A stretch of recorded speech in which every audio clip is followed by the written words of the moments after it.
सावली मॅम, तुम्ही फोन केला होता. हो, तुम्ही रिपोर्ट्स आणलेत ना? हो.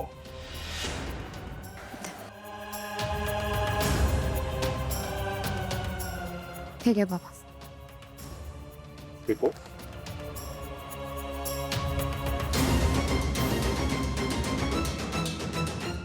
कसले रिपोर्ट? हा सगळा काय प्रकार आहे? बाबा, सगळ्या प्रश्नांची उत्तरं ऐश्वर्या मॅडम देतील.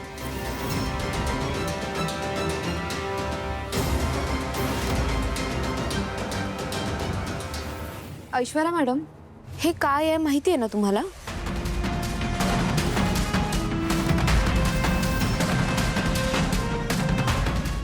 मला काय विचारतेस? मला काय माहित? बरं, वहिनी तुम्हाला माहिती आहे ना? हो, ही डब्बी ऐश्वर्याकडेच असायची. ह्याच्यातली पावडर ती रोज दुधातनं घालून द्यायची मला. का? का म्हणजे मला बाळ व्हावं म्हणून. पण मग या औषधाने तुम्हाला बाळ झालं? नाही, ते माहिती नाही, पण खूप दिवस झाले मी ही पावडर घेतलीच नव्हती. आणि आता तुमचा 6वा महिना चालू आहे, हो ना? एक सेकंड, तुला काय बोलायचंय? स्पष्ट बोल. तिलोत्तमा मॅडम, अमृता वहिनीनं बाळ का होत नव्हतं? कारण त्या आजारी होत्या की त्यांचं नशीब खराब होतं म्हणून? अजिबात नाही.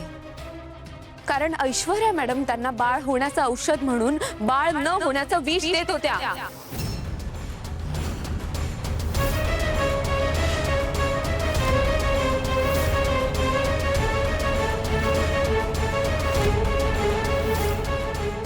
म्हणूनच वहिनींना बाळ होत नव्हतं, हो ना ऐश्वर्या मॅडम?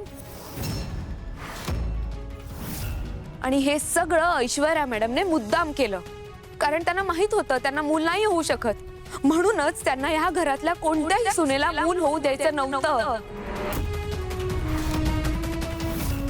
ऐश्वर्या मॅडमने इतकी वर्ष अमृता वहिनींचा विश्वासघात केला. वहिनींच्या साध्या स्वभावाचा फायदा घेतला तुम्ही. सावली, हे काय बोलतेस तू? उलट मला बाळ होण्यासाठी देवाकडे नवस करायची, रोज हे औषध द्यायची मला. इतकी वर्ष फसवलंय त्यांनी तुम्हाला. ह्या डब्बीतली पावडर आहे ना, हे एक औषध नसून एक प्रकारे विष आहे वहिनी. आणि हे जेव्हापासून तुम्ही घेणं बंद केलंय त्यानंतरच तुम्ही गरोदर राहिलायत. हा योगायोग नसून एक पुरावा आहे.